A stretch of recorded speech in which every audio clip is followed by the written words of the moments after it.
Channel Sharing Tulus Kekristenan, sharing ke-68 dengan topik Yesus bangkit sendiri atau dibangkitkan dari kubur. Yesus bangkit sendiri atau dibangkitkan dari kematian. Bapak, Ibu, saudara-saudari sekalian, Shalom, salam damai sejahtera. Topik ini sedang ramai dibicarakan di kalangan Kristen dan non-Kristen gara-gara seorang STH bergelar doktor mengatakan bahwa Alkitab LAI sekarang ini mengandung kesalahan yang harus direvisi. Sebab Alkitab LAI menulis Yesus dibangkitkan dari kematian. Maka Yesus bisa disimpulkan bukan Tuhan. Karena tidak bisa membangkitkan dirinya sendiri kan gitu kan. Kan dikenai pekerjaan bangkit. Dibangkitkan berarti tidak bisa bangkit sendiri. Bukan. Nanti kita lihat. Mari kita telusuri bersama. Alkitab yang Mbah miliki adalah terbitan LAI, Lembaga Alkitab Indonesia. Bagaimanakah sesungguhnya? Benarkah Yesus dibangkitkan dan tidak bisa membangkitkan dirinya sendiri? Kita ulangi lagi. Proses beliau dari Allah menjadi manusia selama 33 tahun, kemudian kembali lagi menjadi Allah dan naik ke surga. Kan begitu. Kodrat Yesus Kristus sejatinya adalah Allah. Yohanes 1 ayat 1. Kemudian menampil sebagai manusia selama 33 tahun. Yohanes 1 ayat 14. Guna menyelesaikan misi penyelamatan umat manusia. Setelah menyelesaikan misi penyelamatan umat manusia ini, beliau kembali kepada kodrat sejatinya. Di dalam kuburan inilah. Kan beliau menyerahkan, penyelamatan itu kan beliau menyerahkan nyawa di atas kayu salib. Kemudian wafat, dikubur, hari ketiga bangkit kembali. Di dalam kubur inilah terjadi perubahan antara kodrat beliau sebagai Pak Yesus kembali kepada Tuhan Yesus. Kembali. Jadi di sini masalahnya. Ya, bukan karena beliau tidak bisa membangkitkan diri ya, karena disebutkan dibangkitkan. Mari kita jangan buru-buru kepada poinnya ini. Kita bahas dulu supaya kita mantap dalam pengertian. Peristiwa Lazarus dibangkitkan dari kematian setelah 4 hari di dalam kubur. Ini berkenaan dengan kemampuan beliau soal kematian ini. Bisa bangkit sendiri atau tidak. Ini Yohanes 11 ayat 6. Namun setelah didengarnya, Pak Yesus mendengar bahwa Lazarus sakit, ia sengaja tinggal 2 hari lagi di tempat di mana ia berada. Kan aneh toh, sudah mendengar sakit kan buru-buru mestinya. Oh, cepat-cepat datang. Pak Yesus sengaja tinggal 2 hari lagi, menunggu sampai sakitnya Lazarus tambah parah, sampai dia meninggal dunia atau mati. Barangkali begitu, tidak ditulis di Alkitab, tidak ditulis. Nah, apa maksudnya? Coba. Sengaja tinggal 2 hari lagi di tempat beliau. Kalau sengaja kan berarti biarin aja deh. Begitu. Untuk apa begitu? Mengapa tidak cepat-cepat datang menyembuhkan Lazarus supaya dia jangan mati? Kan begitu logikanya. Kalau kita diberitahu, saudara ini sakit, kita buru-buru panggil dokter, cepat-cepat. Nah, bagi Pak Yesus yang adalah Allah yang mengenakan daging itu Allah mengenakan daging, anak Allah mengenakan daging. Roma 8 ayat 3. Kematian bukan menjadi masalah. Lazarus mati oleh beliau dikatakan tidur. Yohanes 11 ayat 11. Pak Yesus berkata kepada mereka, kepada murid-muridnya, Lazarus saudara kita telah tertidur. Tetapi aku pergi ke sana untuk membangunkan dia dari tidurnya. Pikirnya murid-murid, tidur gampang, tidur dibangunkan. Karena itu, Yesus berkata terus terang, Lazarus sudah mati. Tetapi syukurlah aku tidak hadir pada waktu itu. Sebab demikian lebih baik bagimu supaya kamu dapat belajar percaya. Kamu bisa percaya siapa aku ini. Sebetulnya kan begitu. Tapi kan halus, beliau itu halus. Jika kematian bukanlah suatu masalah bagi beliau, bukan masalah toh. Masa orang yang logikanya sehat bisa berkata bahwa Yesus bukan Tuhan? Kalau Mbak takut ya, takut kayak apa ya rasanya kalau mati? Karena belum pernah dialami kan, dan hanya satu kali ini saja, dan tidak akan pernah mengalami dua kali. Mungkin ada yang spesial ya, mati bangkit kembali, itu sudah diangkat ke surga, ke neraka apa, kayak kesaksian itu. Tapi Mbak tidak, dia belum pernah itu, jadi ya takut. Tapi kalau orang yang nggak takut mati, nggak takut kematian, enteng, pasti bukan manusia dong. Bukan manusia, beliau Tuhan. Marta, saudara Lazarus, juga tidak percaya. Ini kan Lazarus paling tua. Terus Marta, Maria bukan Bunda Maria, tidak percaya bahwa Pak Yesus berkuasa membangkitkan Lazarus. Tidak percaya dia. Orang-orang sekarang kan juga tidak percaya. Sama dengan Marta. Dia mendebat Pak Yesus. Mendebat. 23, kata Yesus kepada Marta, saudaramu itu akan bangkit. 24, kata Marta kepadanya, kepada Pak Yesus, ia akan bangkit pada waktu orang-orang bangkit pada akhir zaman. Pada akhir zaman dia akan bangkit. 25, jawab Pak Yesus ini, Pak Yesus menyatakan dirinya bahwa beliau itu Tuhan. Dan sebetulnya kan begitu. Akulah kebangkitan dan hidup. Barang siapa percaya kepadaku, ia akan hidup walaupun ia sudah mati. Dan setiap orang yang hidup dan yang percaya kepadaku, hidup dan yang percaya kepadaku tidak akan mati selama-lamanya. Enak. Jadi yang belum percaya, mari terima saja Tuhan Yesus. Rendahkan hati, rendahkan diri. Percayakah engkau akan hal ini, Marta? Ulangi. Jawab Yesus, akulah kebangkitan dan hidup. Barang siapa percaya kepadaku, ia akan hidup walaupun ia sudah mati. Dan setiap orang yang hidup dan yang percaya kepadaku, hidup dan percaya, tidak akan mati selama-lamanya. Karena mati jasmani nanti akan dibangkitkan kembali. Ya semua akan dibangkitkan. Satu dibangkitkan ke neraka, satu dibangkitkan menuju ke surga. Ya, percaya kepada Pak Yesus, kepada Tuhan Yesus, nah, kita masuk surga, tidak akan mati selama-lamanya di sana, kekal, enak, saudara. Percaya engkau kan hal ini? Hai Marta, begitu. Pak Yesus adalah Tuhan yang mengenakan daging. Beliau berkuasa berkata demikian. Akulah kebangkitan dan hidup.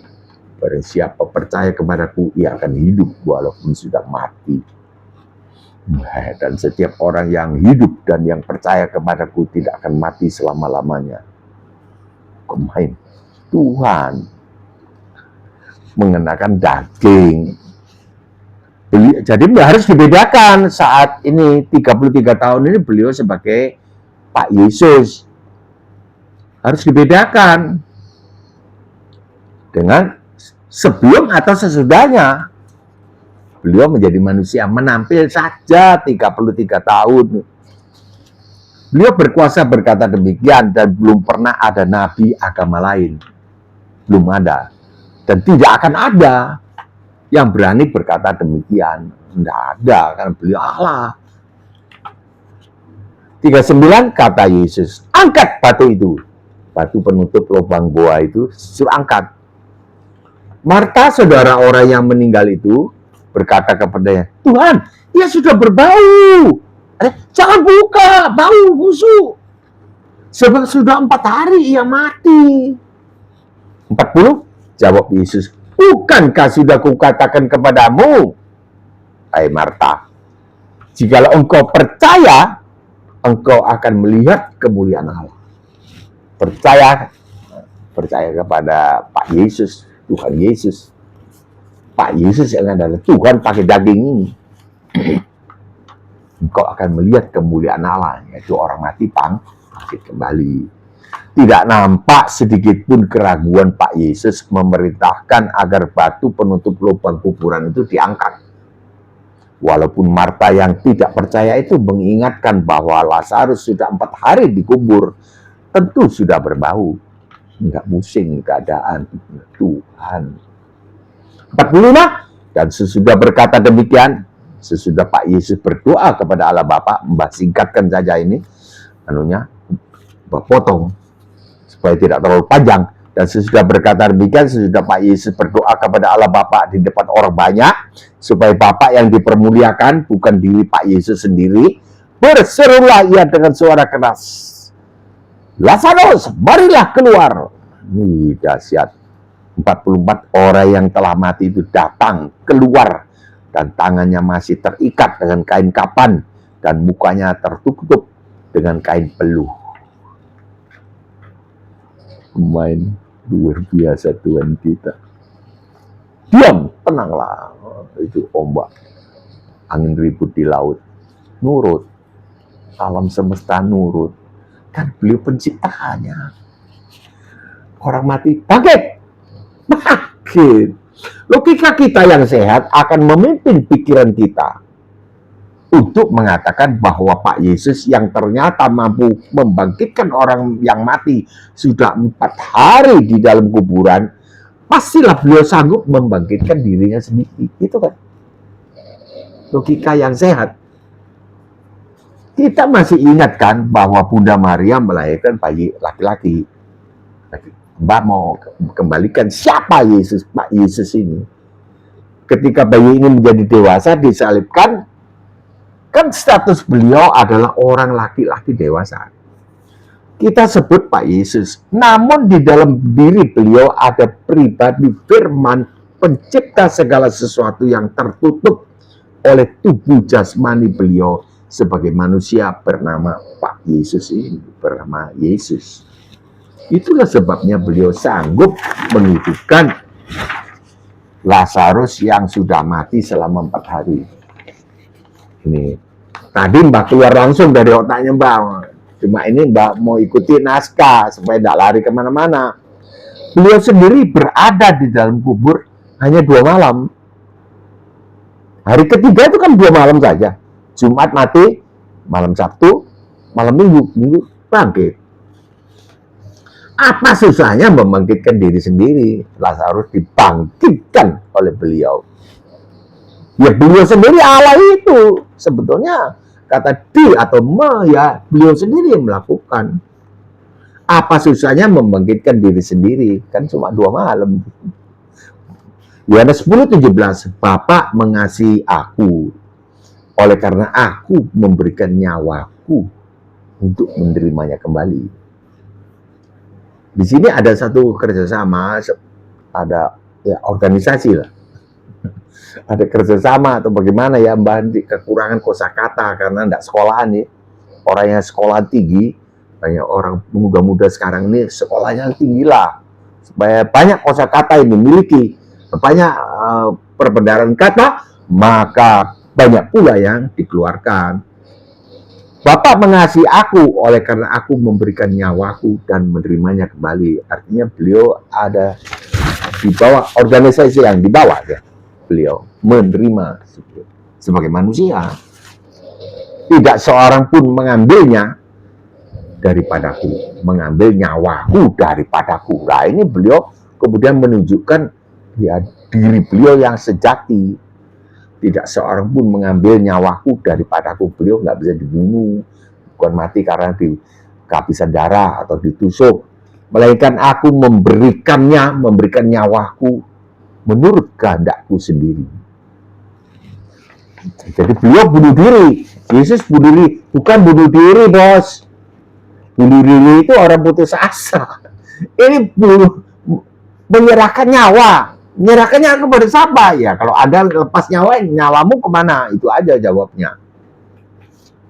Ini para apologet yang tidak tentram di dalam agamanya sendiri. Sorry ya, memang kata-katanya Yesus bunuh diri. Bunuh diri itu orang putus asa. Jangan berkata begitu, itu menista. Tuhan dinista. Tidak seorang pun mengambilnya daripadaku, mengambil nyawaku daripadaku, melainkan aku memberikan nyawaku menurut kehendakku sendiri. Kehendakku karena cinta. Kalau kehendakku sendiri ya berarti beliau itu ya Allah sendiri. Di sini kapasitas yang beliau gunakan adalah sebagai Allah, bukan sebagai Pak Yesus. Aku berkuasa memberikan nyawaku, nyawa yang maha kudus, Allah menjadi manusia.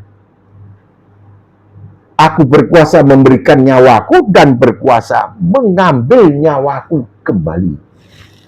Mengambil nyawaku kembali ya hidup kembali. Inilah tugas yang kuterima dari Bapakku. Kesimpulan bahasan kita adalah istilah Yesus dibangkitkan adalah merujuk pada Yesus Kristus sebagai manusia. Artinya kalau manusia maka dia harus dibangkitkan. Pengertian Yesus membangkitkan dirinya sendiri dari kematian adalah merujuk pada Yesus Kristus yang sedang berada pada kodrat semula, yaitu Tuhan. Aku berkuasa memberikan nyawaku dan berkuasa mengambilnya kembali. Tuhan. Siapa yang bisa mengambil kembali nyawanya? Kedua pengertian dibangkitkan dan membangkitkan diri sendiri bisa diaplikasikan pada waktu Yesus Kristus bangkit, hidup kembali dari kematian. Bisa. Beliau bangkit atau dibangkitkan, bisa. Dua-dua, karena perbatasan. Karena pada saat itulah batas peralihan antara Yesus sebagai manusia, Pak Yesus, dan kemudian beralih, Yesus Kristus sedang beralih kembali kepada kodrat semula, yaitu Tuhan. Peralihan bisa dibilang dibangkitkan atau membangkitkan diri sendiri. Kalau Yesus Kristus dipandang sebagai manusia, beliau adalah yang sulung, yang dibangkitkan dari kematian. Maka digunakan kata di. Beliau dikenai pekerjaan bangkit, dibangkitkan, disamakan dengan semua orang yang dibangkitkan. 1 Korintus 15 ayat 20. Sebab tidak dikatakan semua orang yang meninggal di dalam Yesus akan membangkitkan dirinya sendiri, tidak, tapi dibangkitkan. Tetapi dikatakan semua orang akan dibangkitkan. Jadi Yesus Kristus sebagai manusia yang sulung, yang juga dikatakan dibangkitkan. Jadi beliau yang pertama dibangkitkan, manusia. Kan tidak cocok loh, beliau kacau. Jadi mesti sama, manusia dibangkitkan, beliau sebagai manusia ya dibangkitkan. Yang sulung yang pertama dibangkitkan dari antara orang mati. Jadi Yesus Kristus sebagai yang sulung yang juga dikatakan dibangkitkan. Kolose 1:18, ialah kepala tubuh. Yesus Kristus adalah kepala tubuh Kristus, yaitu jemaat. Tubuh Kristus jemaat. Jemaat ini orang-orang yang mau mengikut beliau. Yang belum mengikut ya ikutlah. Jadi anggotanya Yesus Kristus ini, beliau kepalanya di sorga. Kita jadi tubuhnya, bahkan tentu kepala tidak membiarkan anggota tubuhnya di dalam bahaya. Tentu beliau bertindak. Mbah sudah alami secara nyata.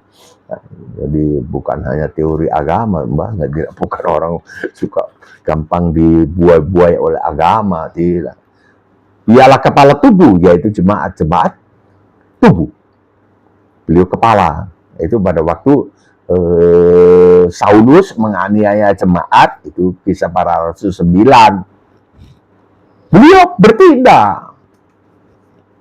Ketika Saulus mau menuju ke Damaskus, Damsyik, ketika hampir sampai, beliau bertindak. Terjadilah sinar dan dialog. Ya, Mbah tidak lari kemana-mana, tapi penting kan ini dibicarakan. So, beliau yang bertindak sebagai kepala di atas, di langit, di sorga. Tuhan Yesus, beliau bukan Pak Yesus, Tuhan Yesus. Saulus, mengapa engkau menganiaya aku? Padahal yang dianiaya adalah jemaat. Jadi mari kita ikut beliau, jadi tubuhnya beliau, diperhatikan. Kita dianiaya, beliau bertindak. Beliau yang merasa. Saulus lalu kemudian bilang, mengapa siapakah engkau ya Tuhan? Akulah Yesus yang engkau aniaya. Padahal yang dianiaya adalah jemaat. Ya, mari kita ikut Tuhan Yesus. Ya. Ialah kepala tubuh. Kolose 1:18, ialah kepala tubuh, yaitu jemaat. Ialah yang sulung, yang pertama bangkit dari antara orang mati. Tidak dikatakan dialah yang pertama yang dibangkitkan dari antara orang mati. Karena beliau kepala tubuh. Sehingga ia yang lebih utama dalam segala sesuatu. 19, karena seluruh kepenuhan Allah berkenan dalam dia. Di dalam kasus beliau sebagai penguasa atau sebagai kepala, maka kebangkitannya disebutkan sebagai perbuatan aktif. Yang pertama bangkit, bukan dibangkitkan. Aku berkuasa mengambil nyawaku kembali. Sebaliknya, jikalau Yesus Kristus dipandang sebagai kurban, anak domba jantan yang disembelih, maka kebangkitannya disebutkan sebagai dibangkitkan. Mari kepada Bapak, Ibu, Saudara-saudari sekalian yang belum menerima Yesus Kristus sebagai Juru Selamat, terimalah. Inilah saatnya. Jangan bilang gampang, sebab umur kita tidak menentu. Ya. Siapakah yang dapat menentukan umur yang aku masih muda, aku masih panjang umur? Tidak. Yang tua itu sudah mau mati itu. Tidak. Hidup dan mati tidak tergantung dari usia ataupun kesehatan. Sampai di sini dulu, Mbah mohon pamit undur diri. Kiranya turunlah segala berkat rohani dan jasmani kepada para penonton video ini serta keluarganya, serta ekonomi yang berkecukupan di dalam nama Tuhan Yesus Kristus. Amin. Jika berkenan berlangganan, tekanlah subscribe. Jika suka, like, tekanlah jempol yang ke atas. Jika ingin menolong keluarga atau teman-teman, bagikanlah video ini kepada mereka, share. Tulislah komentar untuk Mbah, koreksi Mbah, atau apresiasi Mbah. Terima kasih sebelumnya. Sampai jumpa besok, insya Allah. Shalom.